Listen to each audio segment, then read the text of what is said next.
Have you ever heard of a place so haunted that locals refuse to even speak its name? Today, we take you to Kampong Paya, a small Malaysian village shrouded in legends, a village where whispers of terror echo across time. Welcome to the Nightside Archive. Tonight, we present to you the haunting whispers of the Malaysian drowner. Brace yourself. You're in for a true tale of horror, more chilling than any fiction could aspire to be. Nestled along the picturesque riverside, Kampong Paya might seem like the perfect idyllic hideaway. But beneath its serene surface lies a history so dark and twisted, it defies imagination. In the dead of night, the river that winds its way through the lush greenery isn't just a natural wonder. It's rumored to be home to an unseen force, a curse several generations deep. Let's go back, all the way to the early 1950s, when the first recorded incident sent shockwaves through the tightly knit community. It begins during the height of the rainy season when the river swells, transforming into a powerful, almost sentient force. A young boy named Amal was the first to fall victim. Amal, merely 10 years old at the time, had ventured too close to the riverbank. According to his sister, who could only watch in terror, Amal seemed to freeze for no apparent reason. Then, in a blink, he was in the water. Locals said he didn't float or thrash. Instead, Amal's body was eerily still, sinking unnaturally fast. Despite every effort to search for him, Amal's body was never recovered. This was only the beginning. After Amal vanished, strange occurrences started to plague Kampong Paya. Domestic animals refused to drink from the river. People claimed they could hear incessant, haunting whispers that were louder on stormy nights. Families recounted hearing faint giggling intermingled with crying, but found no one standing by the misty riverbank under the moonlight. The tales turned darker over the years as the disappearances mounted. Each victim was lured to the river, witnesses describing their behavior as hypnotically controlled. There was no struggle, no chance for rescue, almost as if the victims willingly offered themselves to an invisible captor. Curiosity quickly turned to apprehension after the emergence of a Malaysian elder's story. Pak Idris, one of Kampong Paya's oldest residents. Born in 1915, Pak Idris's family had borne witness to the earliest whispers of the so-called drowner spirit. His grandmother spoke of a colonial-era tragedy. The legend stemmed from 1894, when the region was under British control. Laborers were relentlessly exploited for constructing irrigation systems. One fateful day, a British officer allegedly whipped a local worker to death.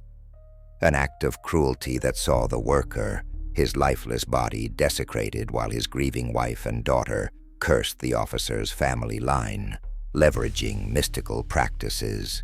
Before her own life ended tragically, that grief-stricken wife was said to have jumped into what is now identified as Kampong Paya's river.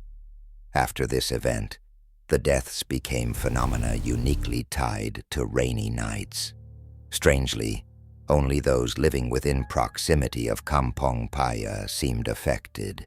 Worse yet, patterns emerged. Men between 10 and 20 years old, locals remarked grimly, were disproportionately targeted. Pak Idris recalled an eerily clear personal experience from his youth when he had a dream about standing ankle-deep in the river. Waking up, he found his legs coated in river mud and scratches along his arms. A terrifying proposition, considering he had no memory of sleepwalking or venturing near water. By the 1970s, lore surrounding Kampong Paya began attracting outsiders, particularly thrill-seekers and paranormal investigators. On one occasion, a group of amateur ghost hunters decided to spend the night at the riverbank.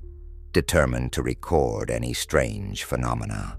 Though they entered the village boisterously, as morning broke, their demeanor couldn't have been more different. Shaking and pale-faced, one of the investigators relayed how their equipment behaved erratically. Batteries drained unnaturally fast. But worst of all, at exactly 2:45 a.m., he claimed to hear a woman's faint voice repeating words in Malay that none of them could decipher at the time. One word, however, was unmistakable: korban, which translates to sacrifice. A chilling moment occurred in the 1990s when the family of a drowning victim dared to build a shrine near the river to appease whatever force haunted it. That move backfired horrifically. The victim's family began suffering debilitating health conditions afterward, illnesses modern medicine couldn't explain.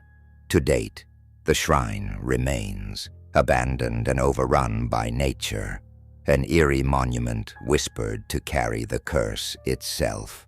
Fast forward to 2017, when desperate measures led Kampong Paya's village council to invite a famous local shaman to cleanse the river once and for all. This ritual was elaborate, requiring symbolic items like blood-red fabrics and sacrificial provisions. But as bystanders watched under the shaman's chanting soundscape, the river began bubbling unnaturally. Coincidentally, storm clouds gathered overhead.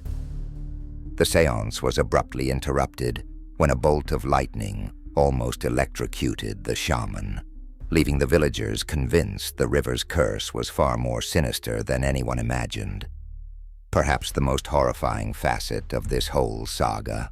Despite generations of loss and fear, science has never been able to explain why this particular stretch of the river seems to pull people to their doom.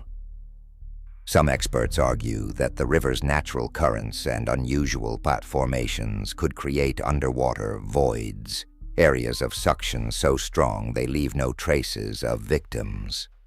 But even this rational explanation doesn't account for the visions, auditory phenomena, or strange synchronicities reported by countless witnesses over decades. What's equally disturbing is the parting words of those rescued while they stood perilously close to the water's edge.